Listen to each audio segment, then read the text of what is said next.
Hi మహా, ఎలా ఉన్నావు? బాగున్నాను, నువ్వెలా ఉన్నావు? బాగున్నాను. పేషెంట్ ఎక్కడుంది? రండి, నేను చూపిస్తాను.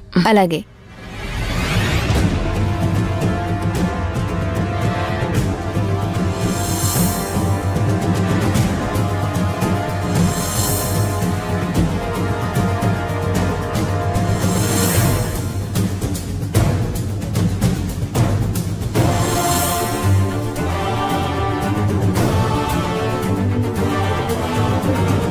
Hi madam. వామిటింగ్స్ అయింది మీకేనా? అవును. సరే, ఇలా కూర్చోండి, చెకప్ చేయాలి. ఏంటి కొత్తగా చెకప్ అది ఇది అంటున్నారు? మరి చెకప్ చేయకుండా ప్రాబ్లం ఎలా తెలుసుకుంటాం? అవసరం ఏముందండి, అంత తెలుసు కదా మీకు. మీరు ఆ డాక్టరే కదా? ఏ డాక్టర్? రుద్రాణి గారు మాట్లాడుంటారు కదా. రుద్రాణి గారా? అవునులే, మీకు పెద్దగా పరిచయం లేదు కదా. మీకు ఫోన్ చేసింది ఆవిడే, రుద్రాణి.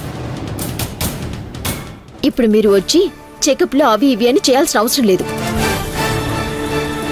నేను కడుపుతోనే ఉన్నాను, కడుపులో బిడ్డకి ఎలాంటి ప్రాబ్లం లేదు, బాబు ఎదుగుదల అంతా బాగుంది, బిడ్డ బలంగా పుడతాడు, ఏదో పైత్యం వల్ల వామిటింగ్స్ అయ్యాయి, ఇంకా అవన్నీ ఎందుకులే, అలాంటివన్నీ డాక్టర్గా మీరే చెప్పాలి.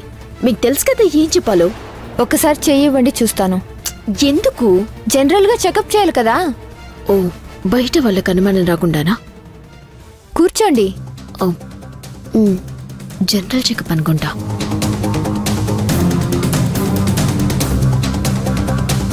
ఒకసారి హ్యాండ్ ఇవ్వండి.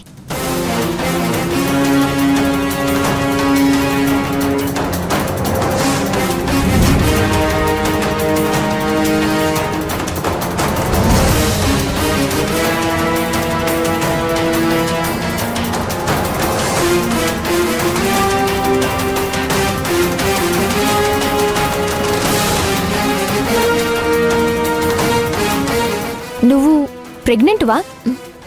కాదనే కదా చెప్తున్నాను. కాదని చూడగానే అర్థమవుతుంది. మరి ఇంట్లో వాళ్ళందరికీ ప్రెగ్నెంట్ అని ఎందుకు చెప్పావు? అవన్నీ నీకెందుకు, నేను ప్రెగ్నెంట్ అనే చెప్పు. బిడ్డ బాగుందని ఇందాక చెప్పమని చెప్పాను కదా, అదే చెప్పు. ఎలా కనిపిస్తున్నా నీ కంటికి? ఏంటండి కొత్తగా మాట్లాడుతున్నారు? రుద్రాణి గారు చెప్పారు కదా మీకు. ఎవరా రుద్రాణి?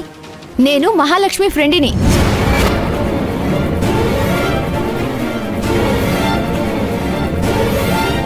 ఎందుకు మహా, మనకెప్పుడొచ్చే డాక్టర్ కాకుండా వేరే డాక్టర్ని పిలిపించావు? ఇంత టెన్షన్లో ఉన్నప్పుడు కడుపులో బిడ్డకి ఏమవుతుందో అని ఆలోచించాలి. మంచి డాక్టర్ని పిలిపించండి అని అనాలి, కానీ నాకు ఆ డాక్టర్ వద్దు, ఈ డాక్టర్ వద్దు, నాకు ఫలానా డాక్టరే కావాలని అలేకి అడుగుతుందంటే నాకెందుకో అనుమానంగా అనిపించిందమ్మా.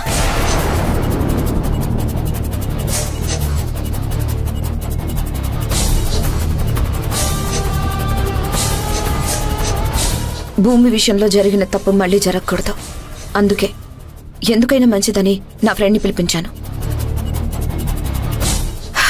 ఇప్పుడు చెక్ చేస్తుంది కదా, చూద్దాం. సరేలే.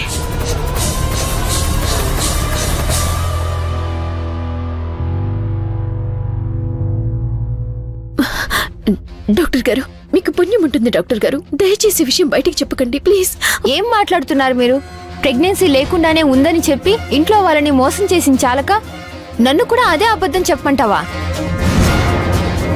ప్రెగ్నెన్సీ రాలేదని బాధపడే వాళ్ళని చూశాను, లేని దాన్ని ఉన్నదని చెప్పమంటున్నావు. నువ్వే మనిషివి. అయినా ఇంట్లో వాళ్ళని మోసం చేస్తారా? నేను మోసం చెయ్యాలి డాక్టర్ గారు, నాకు తప్పదు. ప్లీజ్ డాక్టర్ గారు, మీ కాళ్ళు పట్టుకుంటాను, దయచేసి ఈ విషయం బయటికి చెప్పకండి. నన్ను రమ్మని పిలిపించినప్పుడు సమస్య ఏంటనేది చెప్పాలి కదా. నువ్వు చెప్పావని నీ ఇష్టం వచ్చినట్టు మాట్లాడతాననుకున్నావా? నీలాగా నన్ను కూడా నాటకాలు ఆడమంటున్నావా? నేను చదువుకున్నది వైద్యం చేయడానికి, నీలాంటి వాళ్ళు చెప్పే అబద్ధాలు చెప్పడానికి కాదు. మిమ్మల్ని ఏదో అబద్ధం చెప్పమనో లేక వాళ్ళనేదో మోసం చేయమని నేను చెప్పడం లేదు డాక్టర్ గారు. నా పరిస్థితిని అర్థం చేసుకోండి. ఇదంతా నేను నా ఫ్యామిలీ కోసమే చేశాను, నా కాపురాన్ని నిలబెట్టుకోవడం కోసమే చేశాను. అసలే మహాలక్ష్మి వదినికి అబార్షన్ జరిగింది. ఇప్పుడు నేను కూడా గర్భవతిని కాదని తెలిస్తే ఇంట్లో వాళ్ళెవరూ తట్టుకోలేరు. నా వాళ్ళు సంతోషపడటం కోసం ఏదో ఒక చిన్న అబద్ధం ఆడాను. ఇది చిన్న అబద్ధమా? మరి ఇంట్లో అంతమందిని బాధ పెట్టే కంటే ఒక్క అబద్ధంతోనైనా వాళ్ళని సంతోషపెట్టడం మంచిది కదా అని. నేను తప్పు చేశాను, కానీ నా వాళ్ళని మోసం చేయాలని కాదు డాక్టర్. ఒకరికి అపోర్షన్ అయింది, ఇప్పుడు నా కడుపులో కూడా బిడ్డ లేరు అంటే నా భర్త తట్టుకోలేరు, మా వదిన వాళ్ళు అస్సలు తట్టుకోలేరు. మా వదిన మీకు ఫ్రెండ్ అంటున్నారు కదా, ఆవిడ గురించి మీకు తెలుసు కదా, మా వదిన కూడా తట్టుకోలేరండి. సమయం చూసి ఈ నిజాన్ని నేనే చెప్పేస్తాను. ప్లీజ్ అండి, ఇప్పటికైతే ఈ గండం గట్టెక్కించండి ప్లీజ్.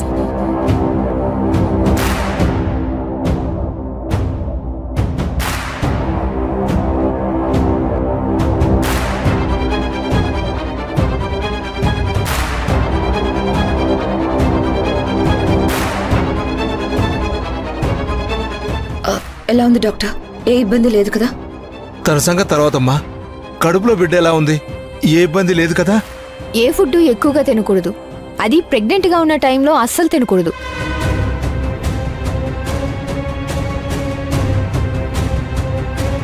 అయ్యో, ఇప్పుడేమైందమ్మా? ఎంత వద్దన్నా కూడా అది ఏదో ఒక గడ్డి తింటూనే ఉంటుంది. దానివల్ల కడుపులో ఉన్న బిడ్డకేమైనా ప్రమాదమా? కడుపుతో ఉంటేనే ప్రమాదం, లేనప్పుడు ప్రమాదమేముంది? లేనప్పుడు ప్రమాదమేముంది? లేనప్పుడు ప్రమాదమేముంది?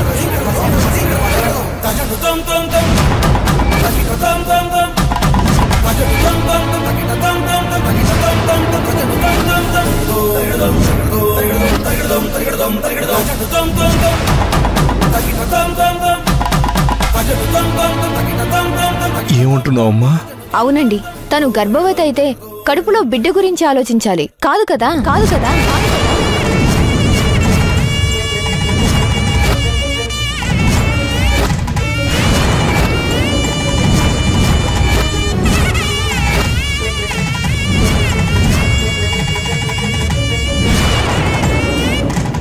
ఏమంటున్నావు డాక్టర్ గారు? మా వదిన కడుపులో బిడ్డ లేకపోవడం ఏంటి? తను గర్భవతి కదా అని అందరికీ అబద్ధం చెప్పింది. నిజానికి తను గర్భవతి కాదు, తను గర్భవతి కాదు, తను గర్భవతి కాదు.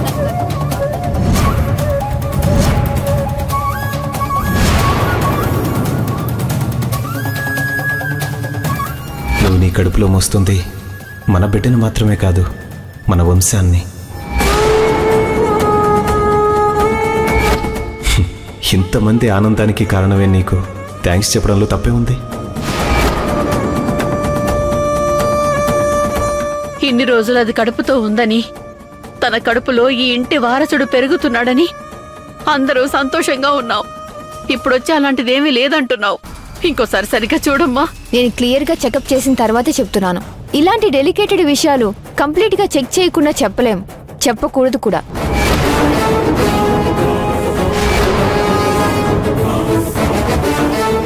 డాక్టర్, నువ్వు చెప్పేది నిజమేనా? తను గర్భవతి, డాక్టర్ దగ్గరికి వెళ్ళి రెగ్యులర్ గా చెకప్ చేయించుకుంటూ ఉంటుంది. ఇప్పుడు నువ్వు వచ్చి హఠాత్తుగా అదేం లేదంటున్నావు. తను గర్భవతి అని అసలు ఎవరు చెప్పారు మీకు? నేను ఎంబీబీఎస్ డాక్టర్ని. నిజంగా తను గర్భవతి అయితే అబద్ధం చెప్పాల్సిన అవసరం నాకేంటి? ఇన్ని రోజులుగా తను మీకు అబద్ధాలు చెప్తూనే వచ్చింది.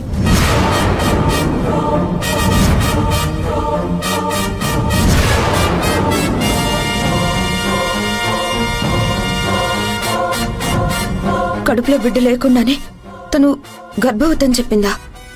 ఇంతకాలం మమ్మల్ని మోసం చేసిందా?